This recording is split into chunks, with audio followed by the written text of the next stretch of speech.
ओम शांति। आज 4 फरवरी 2022 के साकार मधुर महावाक्य हैं। आज की मधुर मुरली में बाबा हम बच्चों को बहुत सुंदर दर्पण देखने के लिए बात समझा रहे हैं कि अपने दिल रूपी दर्पण में देखो कि कोई विकार तो नहीं, कोई भूत तो नहीं। जो 5 विकार हैं ये 5 भूत हैं। बाबा की याद से इन भूतों को निकालते जाओ। जितना बाबा को याद करते हैं ये भूत निकलते जाते हैं। बहुत सुंदर बात बाबा ने पूछी कि बाबा बच्चों को नमस्ते करे या पहले बच्चे बाबा को नमस्ते करें। आते ही पहले कौन किसको नमस्ते करे? तो बच्चों ने कहा कि पहले बच्चे बाबा को नमस्ते करें।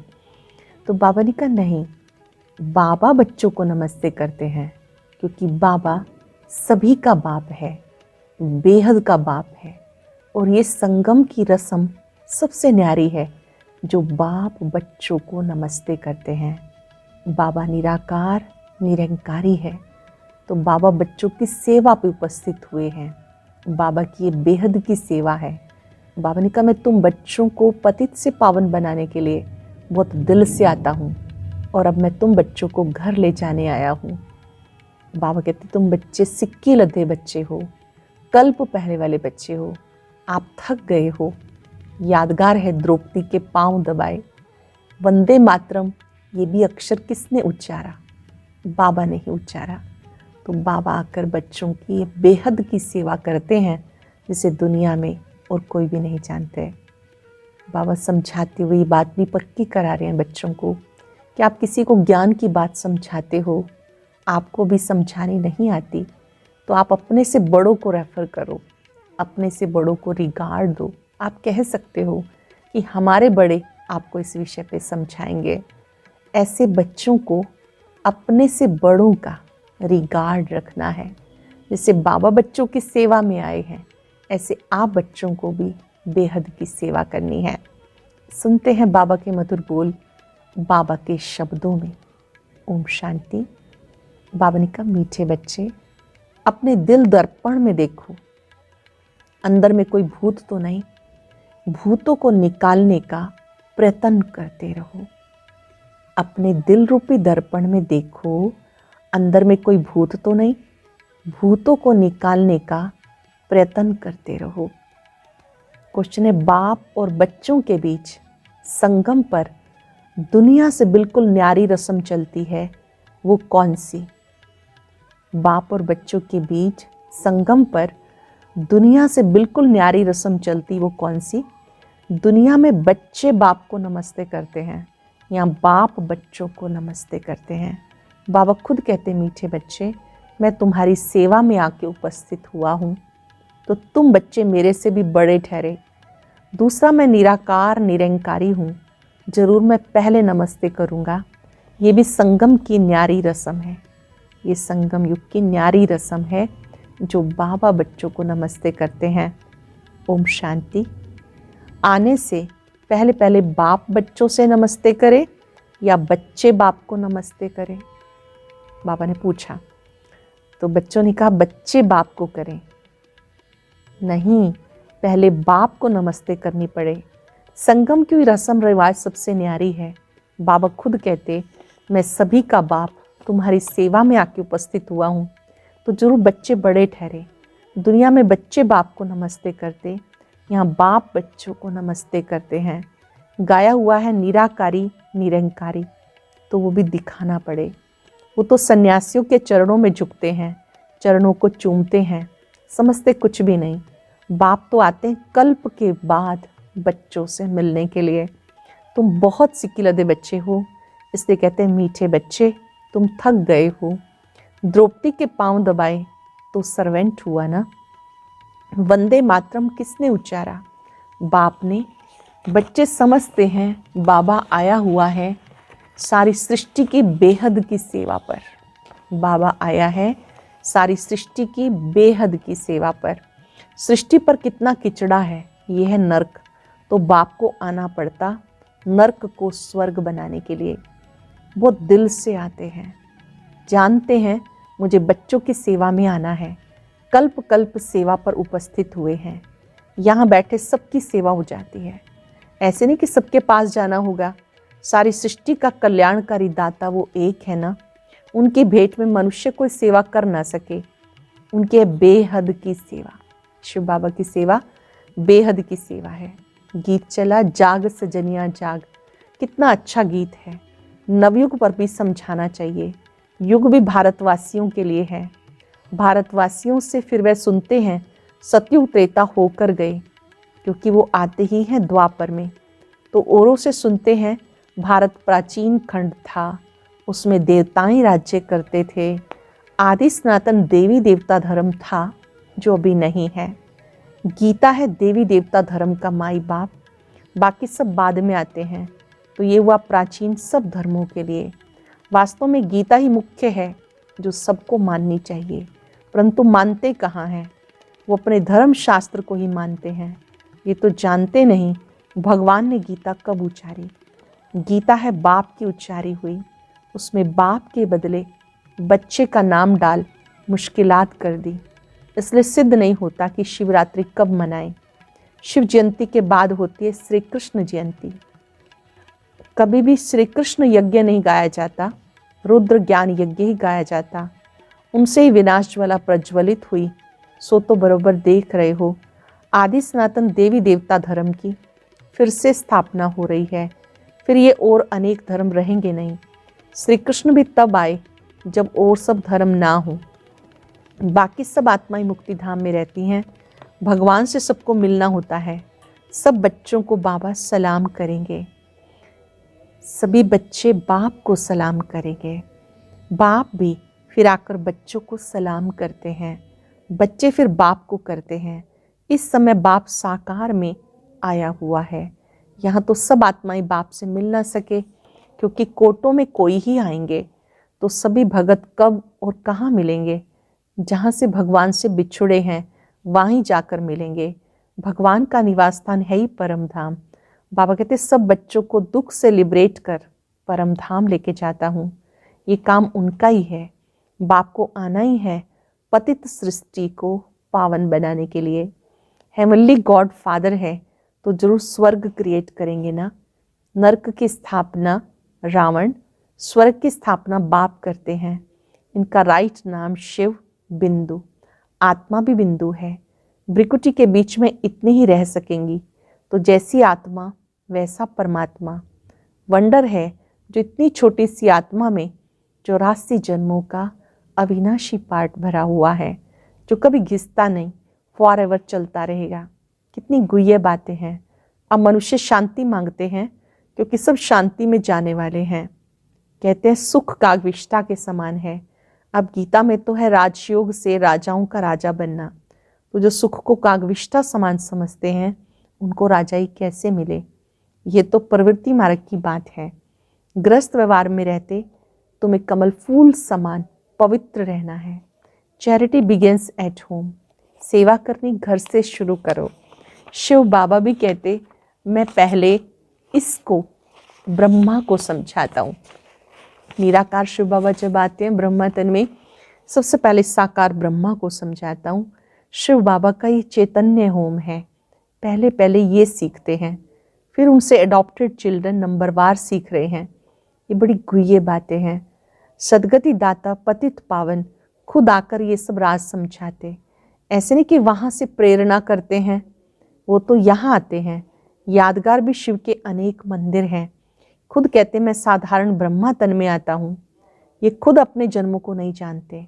इसमें एक की बात नहीं, सब ब्रह्मा मुख वंशावली बैठे हो। ब्रह्मा मुख द्वारा तुम ब्राह्मण रचे गए हो।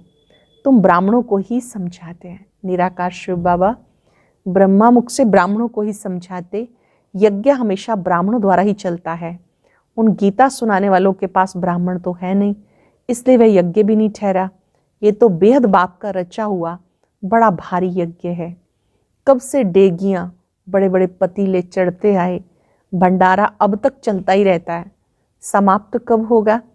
जब सारी राजधानी स्थापन हो जाएगी। यज्ञ कब तक चलेगा? जब बाबा कहते पूरी राजधानी स्थापन हो जाएगी।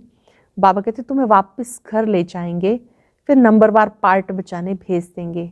ऐसे और कोई कह ना सके कि मैं तुम्हारा पंडा हूँ, तुम्हें साथ लेके जाऊंगा।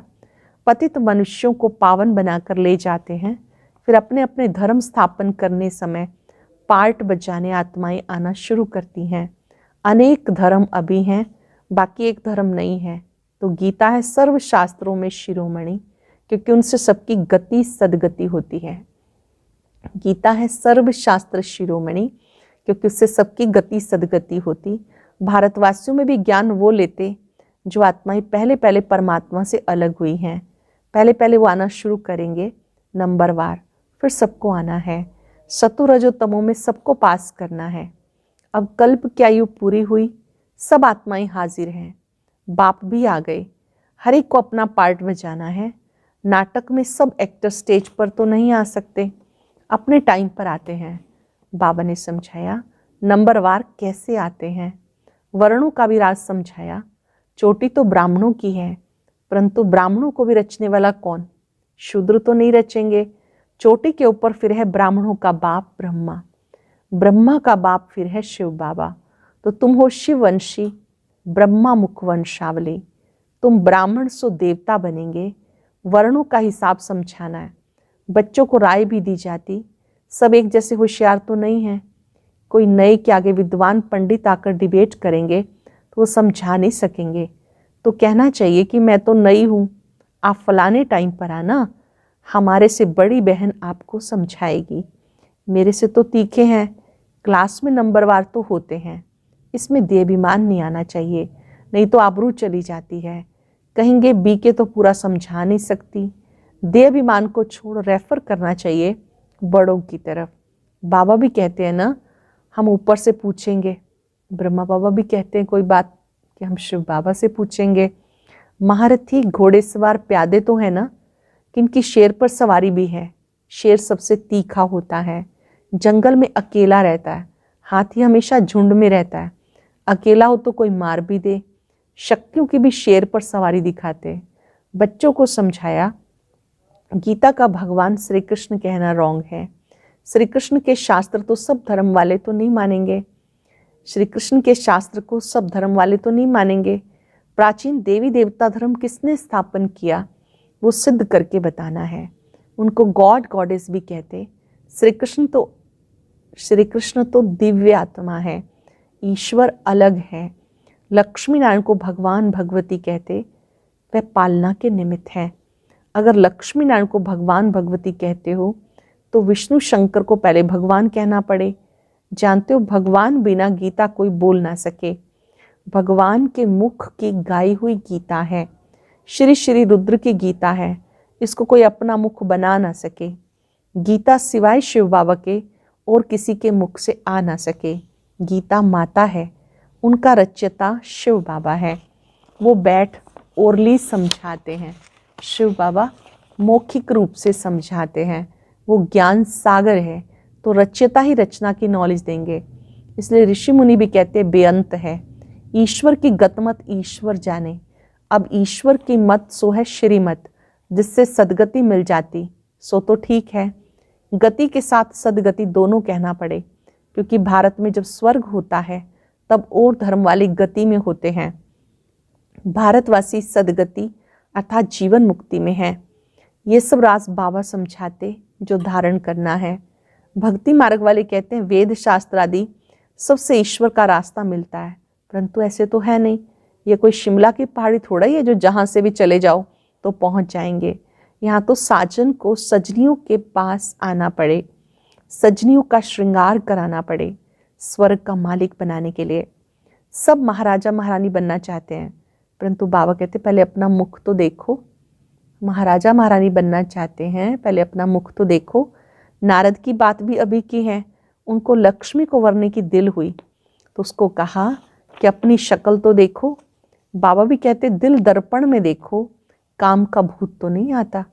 जांच करते रहो और भूतों को निकालने का प्रयत्न करते रहो। अटेंशन, पहले अपनी जांच करो, चेक करो कोई भूत तो नहीं, फिर उसको निकालने का प्रयत्न करते रहो। युक्तियां तो बाबा सब बताते हैं, मन में संकल्प तो बहुत आएंगे कर्म में नहीं आना चाहिए। बाबा अच्छे कर्म सिखाते हैं। कर्म अकर्म विकर्म की गति का ज्ञान भी गीता में है, और तो कोई नहीं जानते। विकर्म कराने वाली है माया, वह सत्युग में होती नहीं। अब श्रीमत पर चलने से तुम स्वर्ग में चल सकते हो। श्रीमत पर चलने से स्वर्ग में चल सकते हो। ये किसी मनुष्य की मत नहीं, बाप की श्रीमत से स्वर्ग बन रहा है। औरों की मत से स्वर्गवासी बन ना सके, और ही भ्रष्ट बनते जाएंगे। तुम बच्चे जानते हो, अब एक धर्म की स्थापना हो रही है। तुम योग बल से गुप्त वेश में अपनी किंगडम स्थापन कर रहे हो। योग बल से गुप्त वेश में अपनी राजधानी स्थापन कर रहे हो। हाथ में हथियार आदि तो कुछ है नहीं, ज्ञान के बाण व तीर आदि हैं, उन्होंने फिर स्थूल में दिखा दिया। ये सब है गुप्त शक्ति। शक्तियों की देखो कितनी पूजा होती है। 10-20 भुजाओं वाली तो कोई है नहीं, सबकी 2 भुजाएं होती हैं। मनुष्य सृष्टि में 8-10 भुजा वाले कोई होते नहीं। सूक्ष्म वतन में विष्णु को 4 भुजा दिखाते, वो भी अर्थ सहित है। बीज को जानने से सारे झाड़ का ज्ञान आ जाता। बीज को जानने से पूरे झाड़ का ज्ञान आ जाता। अच्छा, ज्ञान का खजाना बच्चों को मिलता रहता है। फिर मुख मीठा कराने के लिए बच्चों को टोली खिलाते हैं। शिव बाबा खुद नहीं खाते, सब बच्चों के लिए है। जो प्रसाद है, मीठी टोली है, स्वीट है, ये बाबा कहते बच्चों के लिए है। शिव बाबा खुद नहीं खाते, ये बच्चों के लिए है। राज्य भी बच्चों के लिए है। लक्ष्मी नारायण भी जरूर अपने बच्चों को देंगे, सबको तो बांट नहीं देंगे। ये बाप सब बच्चों को देते। वहाँ प्रजा भी कहेगी हम स्वर्ग के मालिक हैं। सुख तो प्रजा को भी है, दुख का नाम भी नहीं, बाकी नंबरवार तो होते ही हैं। वहाँ सोना भी अथाह होता है। सत्युग की दुनिया में सोना भी बहुत होता है। यहाँ तो सब खानियाँ खाली हो गई। गायन भी है, किसी की दबी रहेगी धूल में, किसी की राजा खाए, किसी की चोर लूट ले गए तो किसी की आग जलाए। सफल होगी उसकी जो ईश्वर अर्थ लगाए। अच्छा, मीठे मीठे सिक्के लदे बच्चों प्रति मात पिता बाप दादा का याद प्यार और नमस्ते। माताओं को वंदे मातरम, बच्चों को याद प्यार, सबको गुड मॉर्निंग। अब रात पूरी होती है, गुड मॉर्निंग आ रहा है, नया युग आ रहा है ब्रह्मा कुमार कुमारियों के लिए। रूहानी बच्चों की, रूहानी बाप दादा को नमस्ते, गुड मॉर्निंग, शुक्रिया बाबा, शुक्रिया। धारणा के लिए सार। पहली पॉइंट है, देह अभिमान को छोड़ अपने से बड़ों को आगे रखना है। कोई डिबेट करता है तो बड़ों की तरफ रेफर करना है, आबरू नहीं गंवानी है। सेकंड पॉइंट है, चैरिटी बिगिंस एट होम। पहले परिवार का कल्याण करना है। ग्रस्त व्यवहार में रहते कमल फूल समान पवित्र बनना है। पहले परिवार का कल्याण करना है, ग्रस्त व्यवहार में रहते कमल फूल समान पवित्र बनना है। वरदान है, देह अहंकार व अभिमान के सूक्ष्म अंश का भी त्याग करने वाले आकारी सो निराकारी भाव। देह अहंकार व अभिमान के सूक्ष्म अंश का भी त्याग करने वाले आकारी सो निराकारी भाव। कईयों का मोटे रूप से देह के आकार में लगाव व अभिमान नहीं है, लेकिन देह के संबंध से अपने संस्कार विशेष हैं, बुद्धि विशेष है, गुण विशेष हैं, कलाएं विशेष हैं, कोई शक्ति विशेष है, उसका अभिमान अर्थात अहंकार, नशा, रोब, ये सूक्ष्म देह अभिमान है। अपनी विशेषताओं का, गुणों का, कलाओं का, उनका मन में सूक्ष्म में नशा होना, रोब होना, ये भी देह अभिमान है। तो ये देह अभिमान कभी भी आकारी फरिश्ता व निराकारी बनने नहीं देगा। इसलिए इसके अंश मात्र का भी त्याग करो तो सहज ही आकारी सो निराकारी बन जाएंगे। अंश मात्र का भी त्याग करेंगे तो निराकारी, आकारी से निराकारी बन जाएंगे, सहज ही फरिश्ता से निराकारी रूप बन जाएंगे। स्लोगन है, समय पर सहयोगी बनो तो पदम गुणा रिटर्न मिल जाएगा। समय पर सहयोगी बनने से पदम गुणा रिटर्न मिल जाएगा। आज चलते फिरते याद करेंगे, मैं आकारी सो निराकार आत्मा हूँ। मैं आकारी फरिश्ता सो निराकार आत्मा हूँ। आकारी फरिश्ता बनने के लिए सूक्ष्म कोई भी अभिमान, भले गुण व विशेषता का ही क्यों ना हो, उसे पहचानेंगे। गुण, विशेषताएं, कलाएं सब परमात्म देन है।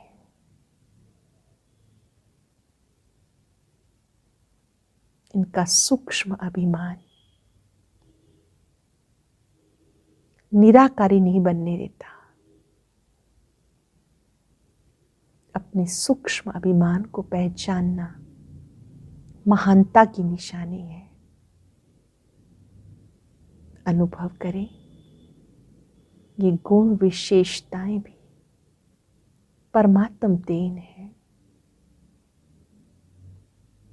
बाबा ने सेवार्थ दी है।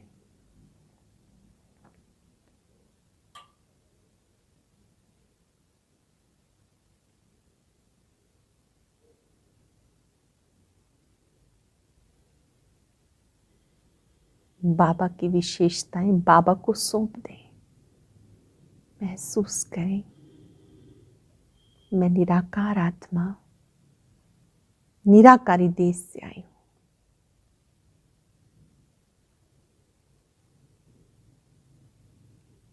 शुक्रिया बाबा, शुक्रिया।